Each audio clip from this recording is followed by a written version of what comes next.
Kedengaran. Suara Mas Vicky kedengaran. Tes, halo. Tes, iya. Dengar. Jadi semuanya insya Allah. Oke, baik. Assalamualaikum warahmatullahi wabarakatuh. Baik. Buat Bapak Ibu semua di sini pengen live tentang BKD. Iya, serba-serbi BKD. Ya. Mbak Rita mungkin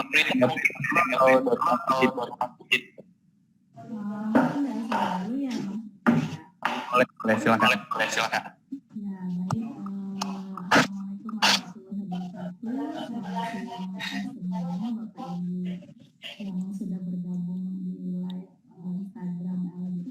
Mbak Prita suaranya kecil. Oh, Mbak Prita kurang Baik. Ini kita bicara tentang beban kerja dosen atau yang BKD, yang disingkat dengan BKD. Memang BKD untuk semester Gasal 2021 ini sudah kita buka sampai tanggal 10 Maret 2021. Jadi Bapak Ibu sudah bisa mengisi BKD kita masih pakai aplikasi yang lama, bkd-ll3.kemdikbud.go.id. Wah, Mas Vicky sepertinya keluar. Iya, Mas Vicky kayaknya sinyalnya kurang bagus ya. Mbak Prita sebenarnya kecil mungkin mikrofonnya bisa dekatin. Oke, sebentar. Mikrofon headset. Sudah? Sudah. Oke. Iya. Oke, silakan. Mbak Prita dilanjut dulu sambil kita menunggu Mas Vicky nih. Ya, jadi Bapak Ibu untuk pelaporan BKD semester Gasal 2021 sudah bisa di-input di aplikasi yang sebelumnya yaitu bkd-ll3.kemdikbud.go.id. Nah, terkait dengan surat edaran bahwa sudah ada sister di BKD di sister, nanti itu akan kita gunakan di pelaporan tahun depan, tahun 2022. Jadi sekarang masih pakai aplikasi yang sebelumnya bkd-ll3.kemdikbud.go.id. Oke ya. Jadi menggunakan itu dulu. Oke. Ada lagi Mbak Prita sebelum kita pengen ada 18 pertanyaan yang sudah masuk ya. Tentang BKD. Engagementnya bagus banget nih tentang BKD itu. Oke, mungkin penjelasan lagi tentang BKD silakan. Mungkin pedomannya juga masih menggunakan pedoman yang lama yang 2019 yang sudah ada di aplikasi BKD di halaman depan, itu bisa Bapak Ibu download untuk pedoman BKD. Nah, untuk pembaharuannya, jadi kita ada beberapa pembaharuan di aplikasi BKD. Sekalian kami mau informasikan bahwa di bidang pengajaran itu bidang A semua mata kuliah yang Bapak Ibu ajarkan yang dilaporkan di PD Dikti untuk semester 2021 itu semua tampil. Jadi kalau dulu milih, kalau sekarang semua tampil, jadi Bapak Ibu silahkan klaim mata kuliah yang akan digunakan untuk pelaporan BKD. Jadi kita memang mau lihat sebenarnya beban kerja Bapak Ibu untuk mengajar itu satu semester realnya tuh berapa gitu. Kalau dulu kan yang dilaporkan di BKD cuma 2 mata kuliah saja. Nah sekarang kita lihat semua mata kuliah itu tampil, nanti juga pada saat cetak itu semua tampil, dan yang diklaim berapa mata kuliah itu bisa tampil juga. Jadi gitu Mas Nugi. Oke, baik. Nah, kita mungkin bisa masuk dari beberapa pertanyaan kali ya Mbak ya.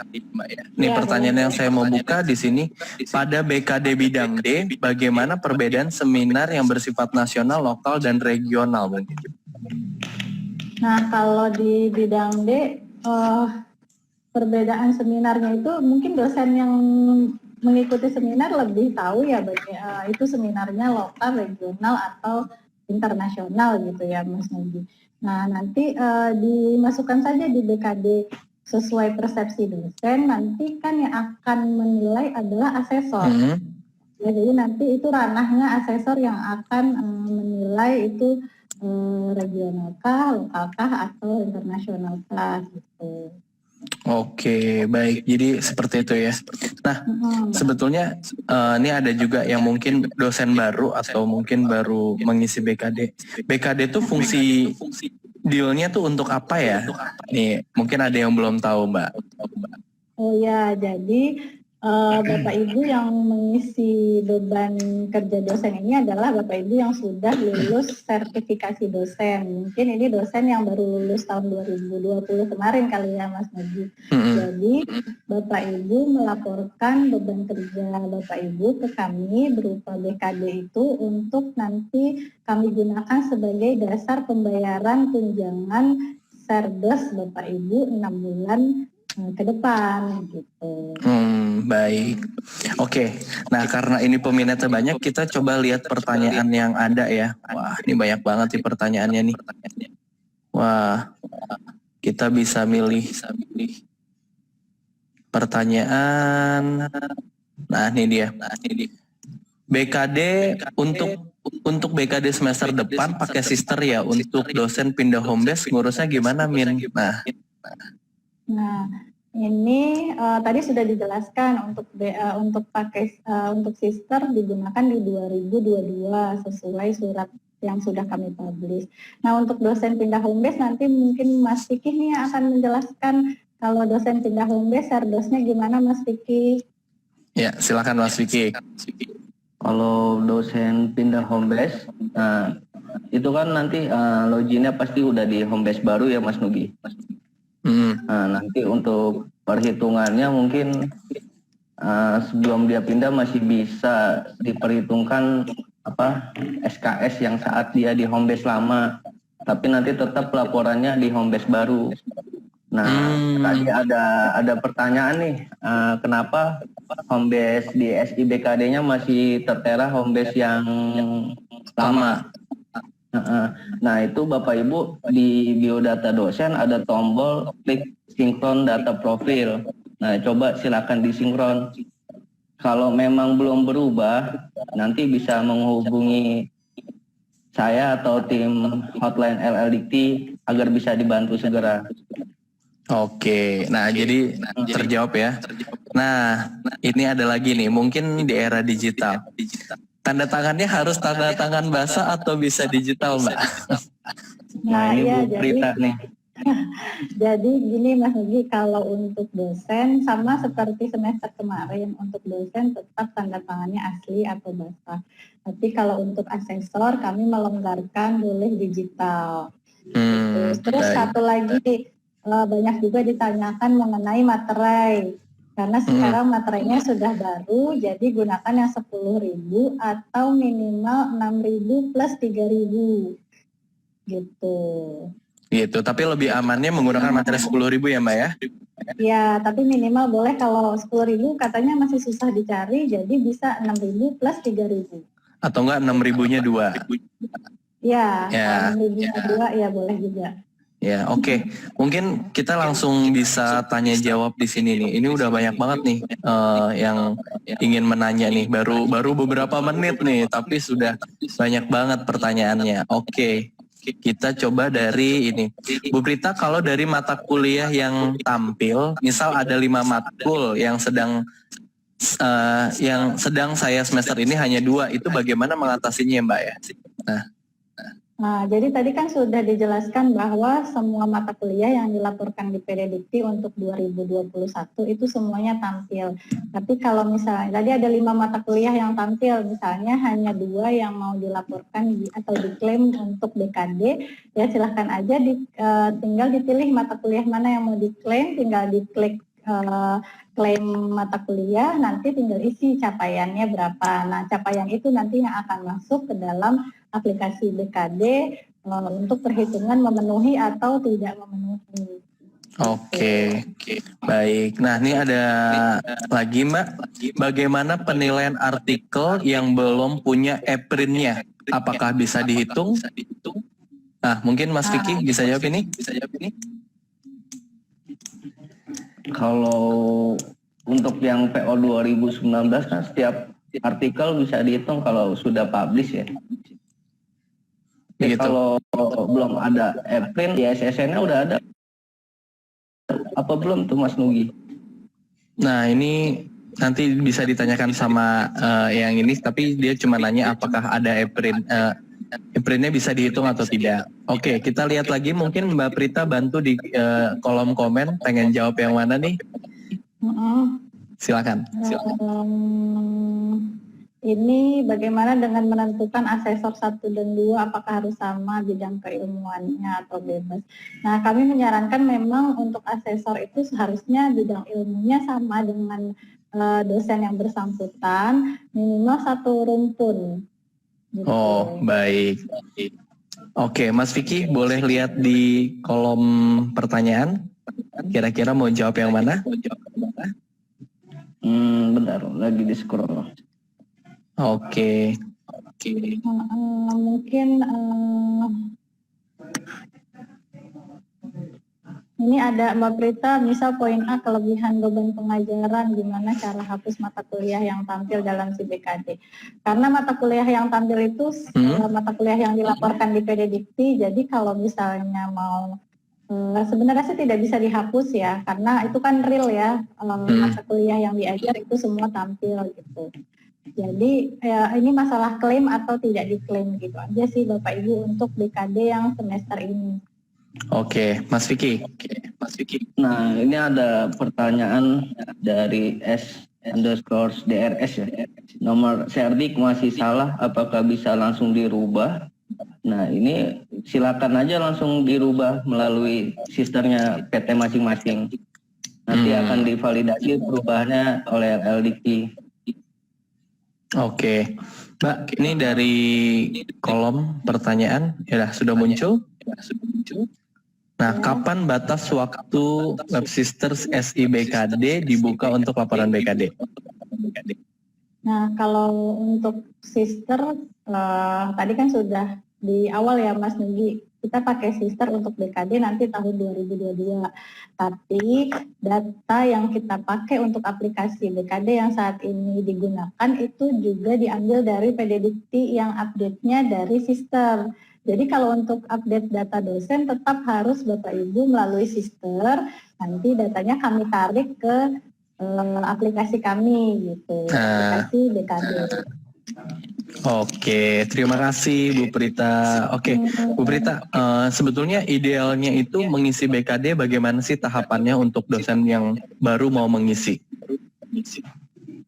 Ya, jadi kalau untuk tahapannya biasa hanya ke URL tadi bkd-3.kemdikbud.go.id. Memang username dan password sudah diberitahukan oleh adminnya ya. Jadi Bapak Ibu dosen silahkan menghubungi admin perguruan tinggi.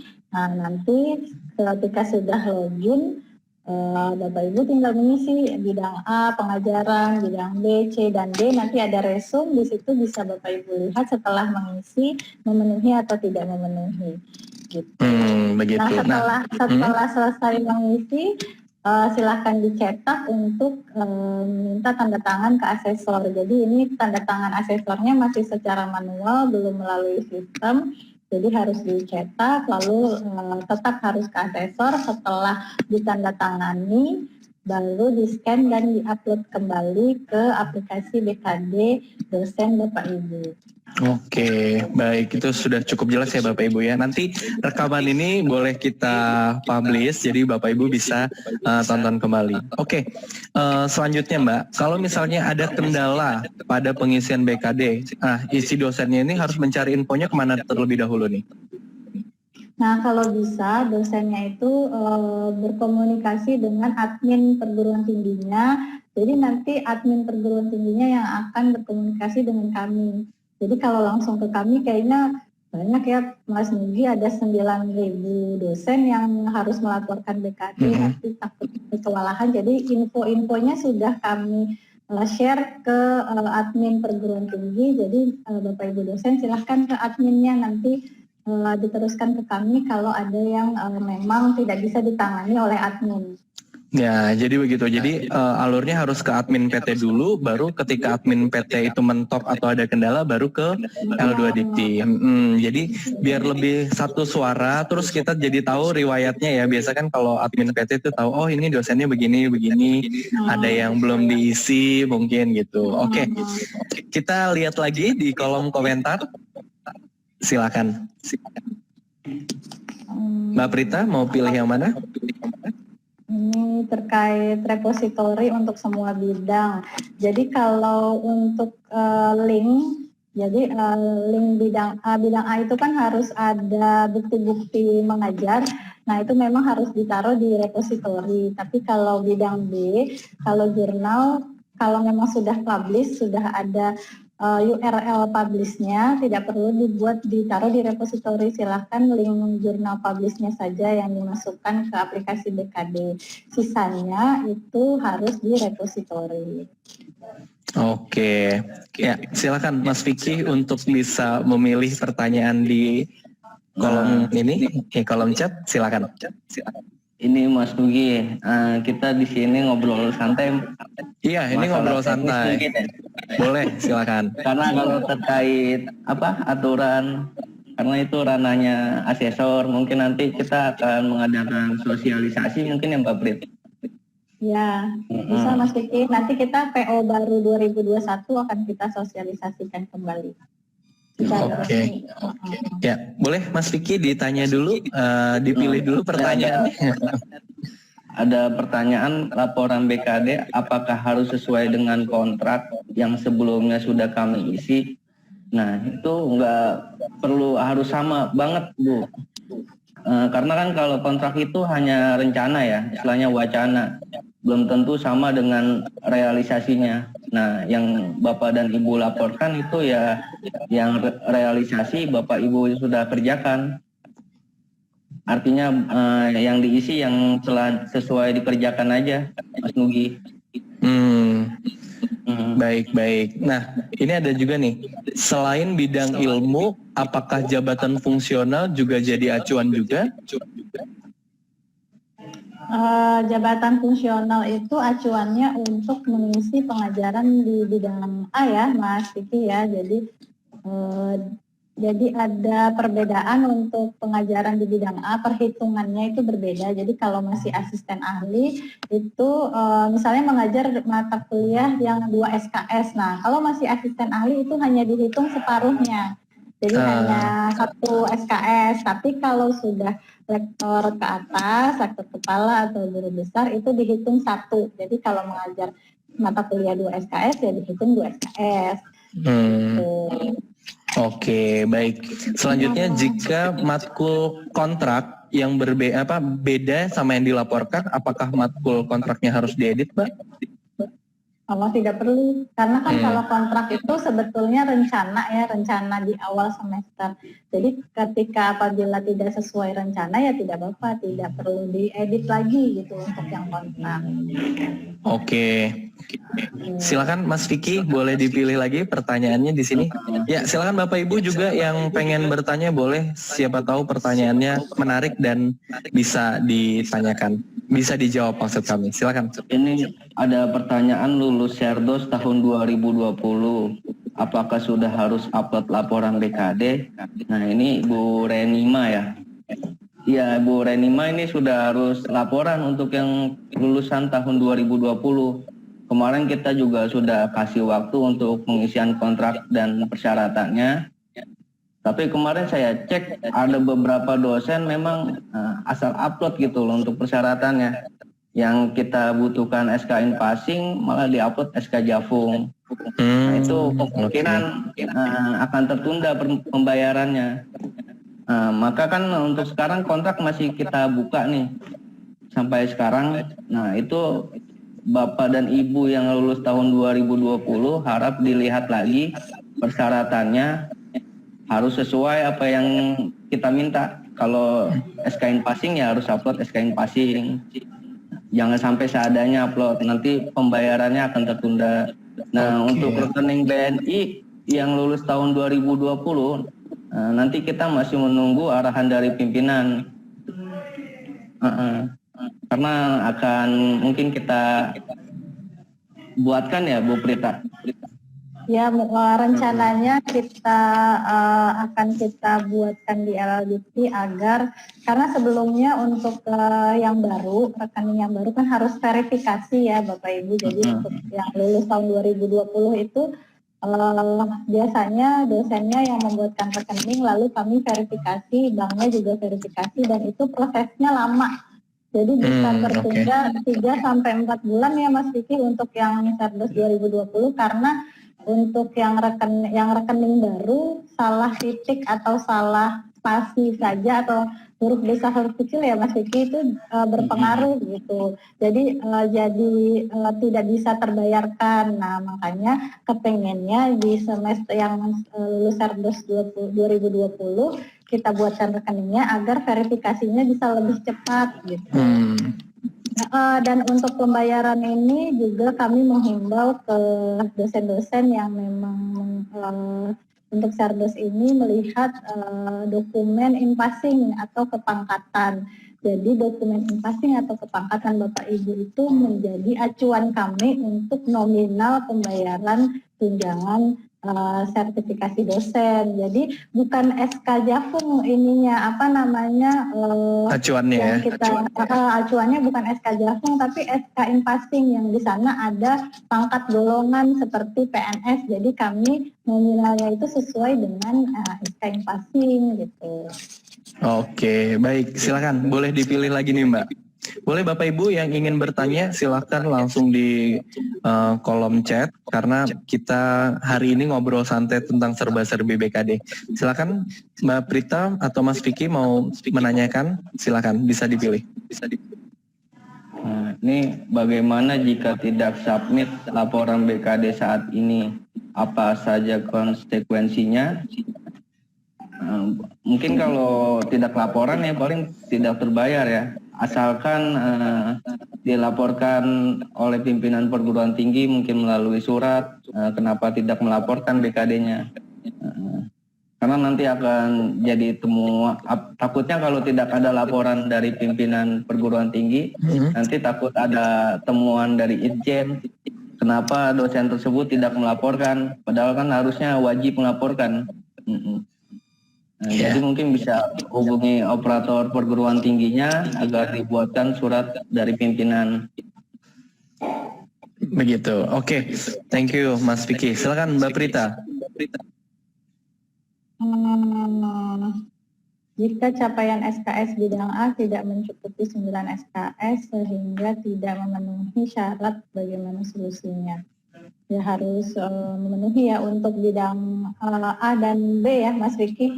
Sesuai aturan 9 SKS, jadi untuk dapat memenuhi ya harus kalau tidak memenuhi ya tidak bisa kami bayarkan tunjangannya untuk BKD. Jadi dasarnya itu ya BKD untuk kami bayarkan tunjangan sertifikasi dosennya. Oke, nah mungkin ini baru ada yang bergabung Mbak Prita, karena tadi engagementnya terus naik. Sekarang penonton kita ada 400 di sini ya. Mungkin yang baru bergabung, yaitu pertanyaan apakah ada rubrik BKD terbaru? Nah, mungkin yang baru gabung belum tahu, silakan Mbak Prita kita ulang lagi. Nah, Bu Prita untuk rubrik BKD terbaru yang sudah kami publish yang 2021, pedoman 2021 itu belum kita gunakan. Jadi untuk pedoman 2021 nanti menunggu arahan kapan akan digunakan. Jadi untuk yang sekarang masih menggunakan pedoman yang 2019 dengan aplikasi yang sama seperti sebelumnya. Jadi kalau untuk sister nanti digunakannya di tahun 2022. Dan yang sekarang masih menggunakan bkd-ll3.kemdikbud.go.id. Nah, oke. Jadi itu ya jawabannya Bapak Ibu yang baru bergabung. Oke, selanjutnya Mas Vicky mungkin mau ada tambahan. Ya, ada pertanyaan bagi dosen yang baru pensiun, misal TMT awal Februari, apakah masih berhak mengisi BKD semester ganjil? Nah, kalau untuk periode ganjil itu kan pelaporan kinerja dari bulan September ya sampai bulan Februari. Nah, tapi kalau untuk segi pembayarannya itu nanti akan dibayarkan dari Maret sampai dengan Agustus. Nah, jadi kalau misal pensiunnya itu Februari, nah itu nggak usah dibuat laporan aja BKD-nya, karena kan sudah pensiun di Februari. Tapi dilaporkan oleh pimpinan perguruan tingginya melalui surat mungkin ke kita, Mas Nugi. Oke, baik. Ya, silakan Mbak Prisa mau jawab yang mana lagi? Kayaknya saya nambahin aja ya. Jadi untuk ini khusus untuk admin perguruan tinggi. Jadi nanti ketika melaporkan BKD ke LLDP ada dua mekanisme. Jadi yang tidak bermasalah, yang reguler, yang baik-baik saja itu sudah ada di menu pelaporan ya, Mas Vicky ya. Dan satu lagi yang klarifikasi, entah itu pindah home base, entah itu ganti rekening atau in-passingnya ada yang baru. Nah, yang seperti itu, yang pensiun, nah yang seperti itu nanti dilaporkannya di menu klarifikasi. Jadi ada dua menu, satu menu yang reguler, satu lagi yang menu klarifikasi. Ini untuk admin. Gitu. Jadi Bapak Ibu dosen hanya melaporkan ke admin perguruan tingginya saja, nanti admin perguruan tingginya yang akan mengupload ke LLDP 3 untuk yang klarifikasi. Oke, baik. Semoga terjawab ya Bapak Ibu ya. Oke, silakan Mbak Prisa, ada lagi? Buat Bapak Ibu yang masih ingin bertanya boleh di kolom komentar di bawah ini, karena kita temanya serba-serbi BKD, pasti ngobrol santai, jadi kita santai aja. Kita akan menjawab nih pertanyaan dari Bapak Ibu yang sangat menarik dan paling banyak ditanyakan. Ya, silakan. Ini yang dosen yang tugas belajar. Nah, baik. Apakah mengisi laporan BKD? Nah, ini Mas Vicky, coba Mas Vicky. Nah, kalau untuk dosen tugas belajar, dilihat dulu Bapak Ibu, Bapak dan Ibu ada SK-nya atau tidak. Soalnya ada untuk studi lanjut itu ada dua, yaitu izin belajar dan tugas belajar. Nah, kalau tugas belajar, setiap dosen berarti kalau yang tugas belajar itu dibebas tugaskan dari mengajarnya atau melakukan tridharmanya. Tapi kalau izin belajar itu ya masih sama seperti biasa gitu dosennya. Artinya kalau tugas belajar ya harus dibebas tugaskan. Nah, itu juga harus ada SK dari pimpinan perguruan tingginya. Nah, nanti juga di PD Dikti harus aktivitasnya Mbak Prita harus dirubah menjadi tugas belajar. Status dosennya menjadi tugas belajar diubah. Diubah ya. Jangan sampai nanti dosennya dapat beasiswa ya dari pemerintah, terus dia tugas belajar tapi masih melaporkan BKD. Nah, ini kita pernah kecolongan, maksudnya masih tetap kita bayarkan BKD-nya, sehingga dosen yang tugas belajar mau tidak mau harus mengembalikan uang yang sudah diterima. Itu Mas Nugi. Oke, jadi kalau misalnya tidak sesuai, uangnya harus tetap dibalikin ya? Iya, betul. Oke, silakan boleh dijawab lagi Mbak, pertanyaannya banyak sekali nih sepertinya. Ini Mbak Prita ada yang pertanyaan menarik, kebijakan ya. Kalau belum punya repositori, kalau pakai Drive Kampus boleh nggak? Nah, Drive Kampus ini maksudnya Google Drive atau apa ya? Kalau Drive Kampus ini, kalau misalnya Google Drive masih boleh nggak tuh Bu Prita? Kalau bisa diusahakan sudah punya repositori kampus ya Bapak Ibu, karena minimal link kampus lah gitu. Jadi kalaupun tahun kemarin kita masih memperbolehkan Google Drive kampus, tapi dengan nama kampus Google Drive-nya. Untuk tahun ini mohon diusahakan repository gitu. Oke, semoga terjawab ya. Oke, ada lagi nih sepertinya tentang penilaian bidang C ini Mbak, menarik. Untuk bidang C pengabdian masyarakat itu tetap dimasukkan di repository atau dimasukkan ke web L2 Dikti? Semua di repository sih. Oke. Ya, silakan Mbak Prita. Satu lagi tambahan Mas Nugi terkait repository. Bidang penelitian ya khususnya ya. Nah, apabila dosen itu sudah mempunyai link atau URL dari publisher jurnalnya, itu nggak masalah kalau mau dimasukkan ke laporan BKD. Asal sekali klik jurnalnya itu tampil, nggak ada password atau istilahnya login lah. Ya, jadi itu bisa untuk mengganti URL repositorinya. Jadi dipastikan ketika ngeklik itu langsung keluar tampilan jurnalnya ya. Tidak harus masuk password apa segala macam gitu. Khawatir nanti kalau kita ada pemeriksaan mau ngecek di password kan jadi tanda tanya. Oke. Thank you Mas Vicky. Silakan Mbak Prita, ada lagi? Ini yang ingin dijawab? Sepertinya yang baru lulus di 2020 mungkin masih agak bingung nih, ada pertanyaan juga. Katanya sudah 2020 sudah buat laporan BKD, apakah sekarang buat laporan BKD lagi?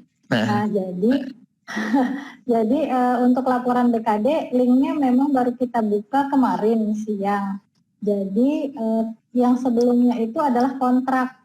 Jadi kalau laporan untuk BKD itu ada dua jenis. Jadi yang pertama kontrak, yang kedua laporan. Kalau kontrak itu rencana harusnya di-input di awal semester. Nah, kalau laporan yang sekarang di akhir semester begitu. Jadi untuk laporan BKD harus dibuat lagi. Sekarang sampai tanggal kami sih deadline-nya tanggal 10 Maret itu sudah masuk ke LLDikti 3. Jadi Bapak Ibu dosen seharusnya sebelum tanggal 10 itu sudah submit gitu, karena kan admin juga harus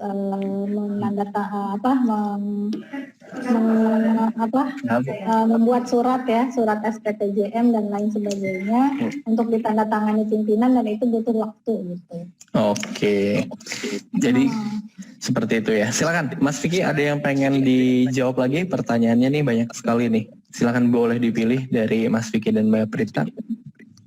Nah, ini ada pertanyaan bagus nih untuk ke depan. Untuk kontrak BKD genap 2021 dilaporkan setelah melaporkan BKD Gasal 2021. Iya, jadi Bapak Ibu sekarang melaporkan laporan BKD-nya Gasal 2021. Nah, nanti untuk pengisian kontrak nanti akan kita surati ya untuk pengisian kontrak genapnya. Genap 2021. Jadi mungkin pengisian laporan dulu kalau sekarang Mas Nugi. Oke, baik. Untuk menjadi dasar pembayaran kita mulai bulan Maret sampai dengan Agustus. Oke, ya Mbak Prita silakan dipilih lagi ini pertanyaannya. Ini masih ada yang tanya, saya dapat kelebihan 1 SKS karena beban saya 13 SKS, bagaimana jadinya? Nah, jadi untuk mata kuliah tadi sudah disampaikan bahwa semua mata kuliah yang dibebankan ke Bapak Ibu dosen itu semua tampil di PD Dikti yang dilaporkan oleh adminnya.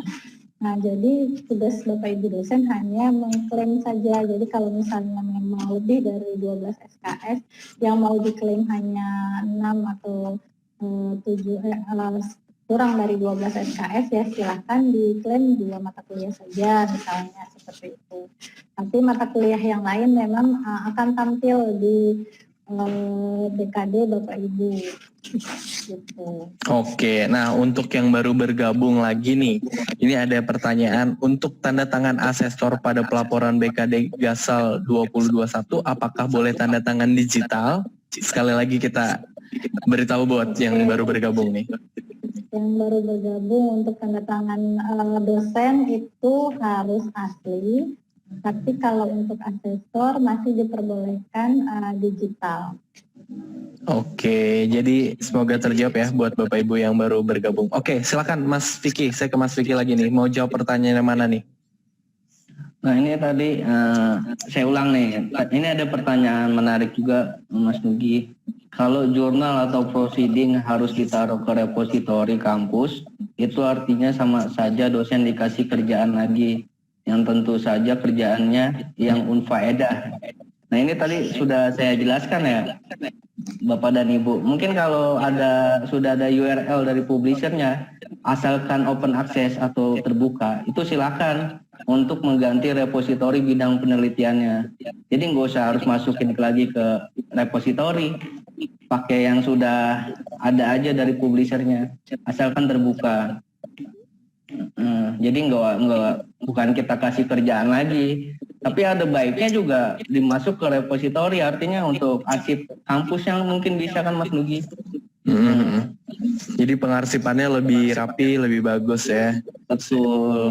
Dan nantinya juga yang untuk BKD ini kan bisa digunakan untuk jabatan fungsional ya Mas Vicky ya. Jadi ketika Bapak Ibu sudah secara rutin melaporkan BKD baik bidang A sampai bidang D itu sudah terdata dengan baik filenya, jadi pada saat mau mengajukan jabatan fungsional sudah enak gitu kan, karena sama saja isinya dengan yang pernah dilaporkan di BKD. Oke, ya silakan Mbak Prita, ada lagi, kita masih punya waktu nih sebelum waktu kita habis. Silakan, boleh dijawab. Nah, jadi untuk pertanyaan-pertanyaan yang aturan BKD itu kami sudah buatkan di sana pedoman BKD di laman depan sebelum login. Nah, jadi Bapak Ibu bisa lihat di sana, jadi bisa kelihatan beban untuk asisten ahli mengajar maksimal berapa SKS untuk di BKD gitu kan. Nah, terus dan pertanyaan-pertanyaan lain terkait aturan BKD itu semua sudah ada di pedoman. Jadi Bapak Ibu tinggal download saja, dibaca, nanti di situ sudah ada. Nah, baik Mbak, untuk pedoman ini Bapak Ibu bisa dapetin di mana? Di laman depan aplikasi BKD sebelum login, jadi yang bkd-lpt3.kemdikbud.go.id, sebelum Bapak Ibu dosen login, di situ sudah ada panduan BKD, pedoman BKD, itu sudah ada di sana. Oke, jadi sudah dipermudah dengan adanya panduan ya. Jadi sebelum Bapak Ibu login, itu langsung ada buku panduannya, semua udah lengkap di situ. Betul. Nanti kalau nggak lengkap atau mungkin ada kekurangan atau ada pertanyaan, bisa ke operatornya terlebih dahulu. Betul. Oke, Mas Vicky, mungkin masih mau jawab pertanyaan di sini? Nah ini perbaikan data pribadi BKD kemana? Apakah melalui sister atau PDDikti? Nah ini kalau mohon dibenarkan Bu Prita, saya coba jawab. Kalau untuk riwayat pendidikan kayak ijazah S1, S2, nah itu Bapak dan Ibu minta tolong operator untuk diperbaiki di PDDiktinya. Nah tapi kalau selain riwayat pendidikan seperti jabatan akademik, in-passing, itu harap perbaiki di sister. Nah, jadi ada perbedaan karena kalau untuk riwayat pendidikan menginput di sister itu akan menjadi rancu ya kalau menurut saya, karena perguruan tingginya bisa diketik manual kalau di sister. Baik. Ya, Mbak Prita ada tambahan? Apa lagi ya? Oh, satu lagi nih Mas Nugi, untuk pengabdian masyarakat. Ya, mungkin ada pertanyaan menjadi ketua RT atau bendahara RT ya. Nah, itu bisa dilaporkan sebagai bidang C atau tidak. Nah, kalau yang pernah sosialisasi yang saya ikutin nih, kalau ada pertanyaan seperti ini, nah itu tidak bisa diakui karena tidak ada hubungannya dengan bidang ilmu Bapak Ibu dosen menjadi ketua RT. Ya masa bidang ilmunya informatika jadi ketua RT. Nah, kecuali Bapak dan Ibu membuat program untuk pendidikan komputer atau les sehari gitu untuk pengabdian masyarakat, nah itu bisa dimasukkan. Tapi kalau jadi ketua RT atau bendahara RT, ya itu tidak bisa dimasukkan, Mas Nugi. Nah itu dia. Dan pasti kalau pengabdian masyarakat harus ada surat tugas dari pimpinan perguruan tinggi ya. Betul. Jadi biar Bapak Ibu diakui bikin pengabdian masyarakat di kelurahan, kecamatan dapat sertifikat, tapi kalau misalnya nggak ada surat tugas dari pimpinan perguruan tinggi, itu diakui atau tidak?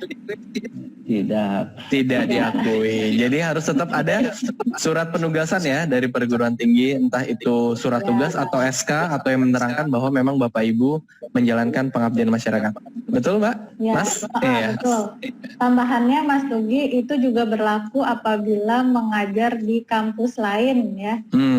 Jadi kalau misalnya mengajar di kampus lain itu bisa diakui ketika memang ada surat tugas dari perguruan tinggi asalnya dan ada kerjasama antar perguruan tinggi bahwa dosen tersebut memang ditugaskan untuk mengajar di perguruan tinggi lain. Tapi kalau tidak ya harusnya tidak bisa ya diklaim untuk mengajar di tempat lain. Dan, begitu.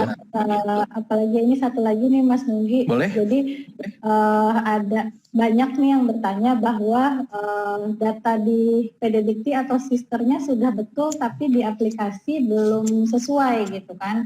Nah itu jadi kita sediakan fasilitas untuk sinkronisasi di aplikasi BKD. Jadi di sana ada setiap misalnya yang data tadi Mas Vicky sudah memberitahu ya di identitas dosen itu ada sinkronisasi juga, jadi tinggal diklik saja sama dosennya agar datanya menyesuaikan dengan PDDikti atau sister. Begitu. Jadi intinya Bapak Ibu harus mengecek dan harus sinkronis.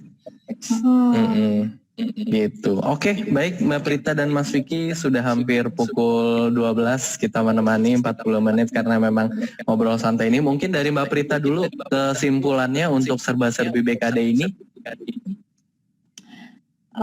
Jadi Bapak Ibu untuk yang Bapak Ibu dosen yang melaporkan BKD dapat melaporkan kinerjanya selama 1 semester dengan baik dan benar agar kami bisa melihat dan mengevaluasi bagaimana kinerja Bapak Ibu sebagai dosen di satu kampus. Itu Mas Nugi. Oke, dari Mas Vicky kesimpulan serba-serbi BKD ini? Ya, yang penting untuk teknis ya Mas Nugi. Diperhatikan saja kalau misalnya ada data Bapak Ibu yang tidak sesuai, ya harap diperbaiki melalui sister. Kalau itu riwayat pendidikan ya harap diperbaiki di PDDikti.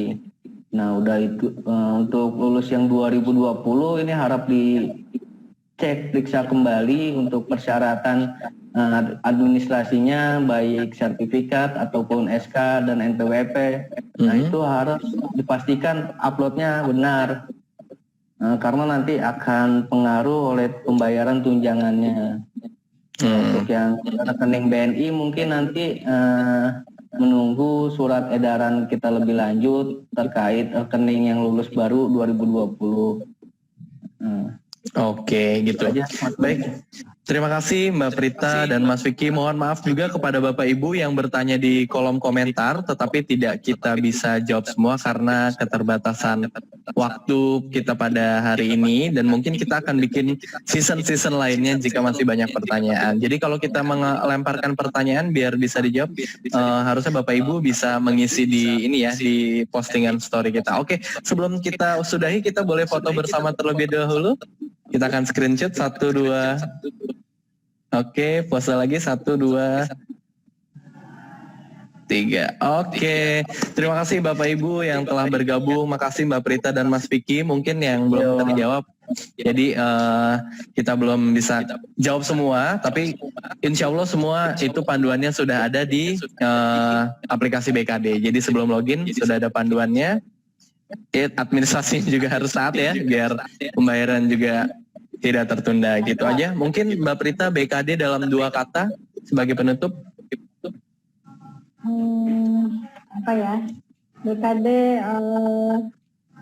laporan kinerja dosen. 3 kata.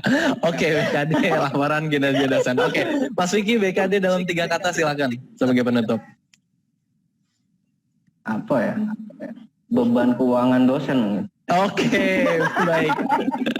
Terima kasih Bapak Ibu yang telah bergabung di bincang-bincang kita. Nanti akan di-share juga boleh di sini. Nanti kita akan posting di postingan kita di feed kita. Jadi Bapak Ibu bisa melihat kembali, dan kalau misalnya mau lihat edisi-edisi sebelumnya juga bisa lihat di feed kita, dan pastinya tetap follow Instagram humas.lldikti, dan pastinya harus sering-sering kunjungi juga website LLDikti3 .kemendikbud.go.id ya. Jadi buat ibu bapak silahkan bisa mengisi BKD di semester ini ya. Kunjungin terus Instagram kita, kunjungin terus web kita di lldikti3.kemdikbud.go.id. Terima kasih. Wassalamualaikum warahmatullahi wabarakatuh. Terima kasih Mbak Prita, Mas Vicky. Salam sehat, tetap menerapkan 3M. Thank you, makasih.